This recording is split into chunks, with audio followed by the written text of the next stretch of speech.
Hey guys, it's Christina from Our Rich Journey, and welcome back to our series on investing in real estate in Portugal. This is our second video in the series, with the first video talking you through the closing process. So if you haven't seen that video, we'll leave a link for that video in the description below. In this video today, I'm going to be walking you through the new investment property that we purchased in Portugal. We recently closed on it, so it's empty, but we're making this into a video series where we're going to be posting on the process of what we plan on doing with this property. So if you want to learn more about investing in real estate in Portugal, make sure you subscribe to our channel and be sure to click on the notification bell so you don't miss a video. And for those of you that are new to our channel is all about making, saving, and investing money. Aman and I pursued financial independence for 8 years. We reached our goal and retired before the age of 40. So if you're interested in learning more about ways to make, save, and invest money, or if you're interested in learning more about Portugal, make sure you subscribe to our channel and follow us on Instagram at Rich Journey. So we're walking you through the house right now, and I'll go into more detail about the property, but first, just a quick overview. The house is a 248 square meter, 2-story, 4-bedroom, 3-bathroom property. It's actually broken up into 2 plots. The first plot is where the house and fenced area are located, and the second plot is behind the fenced area, which you'll see later in this video. So if you've been watching our channel, you know that this is the second home we purchased here in Portugal. The first home is our primary home and where we live now. It's in the countryside and it's located on an acre of land. This new investment property that we bought with both plots combined is a little over half an acre. But the big difference between our first home and this current investment property is that this home is more modern and it doesn't require any renovation work. This home is basically move-in ready other than a couple of things we need to install. Here is our kitchen. It has a ton of cabinet space and a large pantry just to the right of the fridge. I love all of the appliances in this room. The stove, the oven, and the dishwasher are all Bosch appliances, and the oven is really big. And I think this kitchen was really designed for someone that loves to cook. And it actually makes sense because when we met the previous owners, when we did all of the closing paperwork for this house, we found out that they actually own a really popular restaurant here in Portugal. So because of this, I think they put a lot of attention and detail into the kitchen, from the matching upgraded appliances to the location of the outlets to the barnyard door leading into the pantry. I just really love the design of this kitchen. And I love that it looks out into the backyard. And as you tour the rest of our house with us in this video, you'll see that every room in the bottom floor, except for one room, can lead directly out to the backyard. So the house lets in a lot of natural light. But at the same time, all the windows also have mechanical shades that you can open up and close to keep the light out. And something that's really rare in homes in Portugal, the windows also have screens on them. So I just love the privacy wall here. There aren't actually any homes to the left, to the right, or even behind us, but it's still nice to have this type of oasis space that's enclosed and that feels really private. One thing that's interesting about this backyard space is that it's a mix between artificial and natural vegetation. So the grass, it's all AstroTurf, but all the plants that line the wall are real. So because we're not planning on living in this house, the AstroTurf makes the yard maintenance super easy. And the plants lining the wall require minimal maintenance and water. So in general, it just makes everything easy.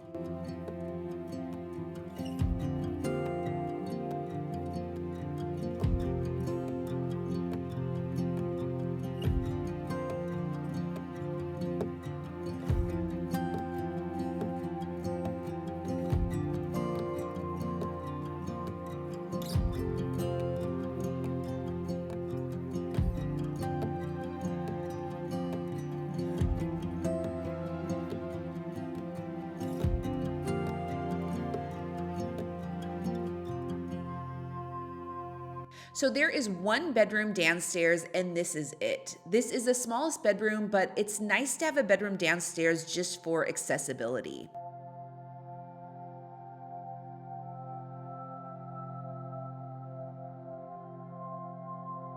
And right off of the bedroom is a large open space that leads into a hallway that connects the living room, dining room area to the downstairs bathroom.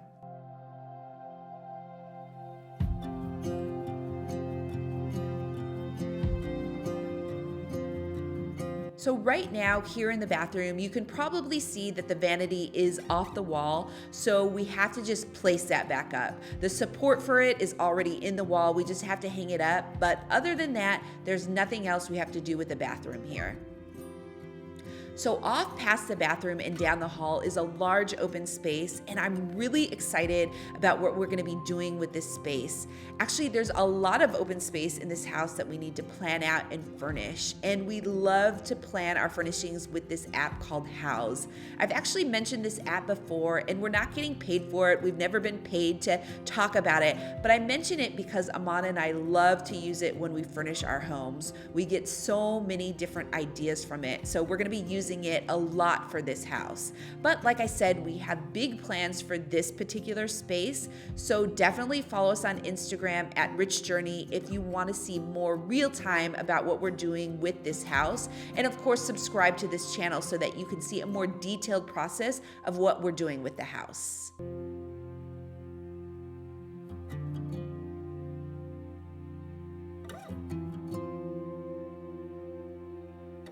So here's another open space of the house. Again, we've got some cool plans for this space. It leads out to the roof of the house and overlooks the backyard. And all the green space beyond the wall of the property, all the way down to the trees, that's our property too. I feel like I keep saying we have big plans, but we do actually also have big plans for all of the land behind the wall. This will be another surprise in another video as part of this series, but our plan is to do one thing at a time, so we're gonna get through this house completely done and furnished before we begin working on the project beyond the wall. But it's a lot of land to work with, so stay tuned to see what we are gonna be doing with that next.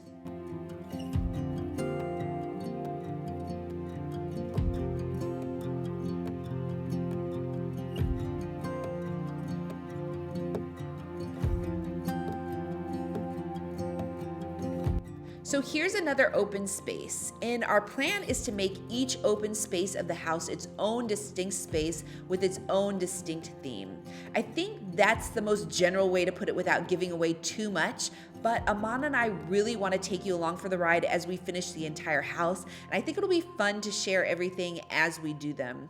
So we'll be sharing a lot in this series. Hopefully it will answer a lot of your questions about investment properties here in Portugal, but of course, make sure you leave a comment if you have a specific question. So speaking of comments, we're going to be walking you through the last 3 bedrooms and 2 bathrooms that are upstairs. And as we go through those spaces, I want to address some questions that I think we'll get a lot of in the comments. So first, I know we're going to get questions about where the house is located. So for that, you just have to wait. We're going to be sharing the city that it's located in, but not until we've completed everything with the house and gotten approval to do what we want with it. But it should hopefully be soon, so stay tuned for that. The next question is probably how much we paid for the house, and that we're actually not going to be sharing since this is an investment property. In the distant future, at some time, we'll end up selling the home, and if you've watched our YouTube videos on real estate in Portugal, you know that the sale price of a home, or basically the price that the seller bought the home for, is not widely available. So we don't want to announce the price that we bought this house for and be at a disadvantage when we go to sell the house, even if it's way down the line. Next question, did we pay cash or take out a mortgage? And the answer is, just like our first home, we bought this home cash. Another question we get a lot of is that people want to know about our contacts, like who did we use for a lawyer, for example. And for that, if you're looking for a lawyer or just in general, how to find a property in Portugal, make sure you check out our Moving to Portugal course. We provide useful contacts in the course, but we also include useful information about how to get a visa, information about taxes in Portugal, details about schools in Portugal, of course, how to find housing, how to buy a property, and tons of other information.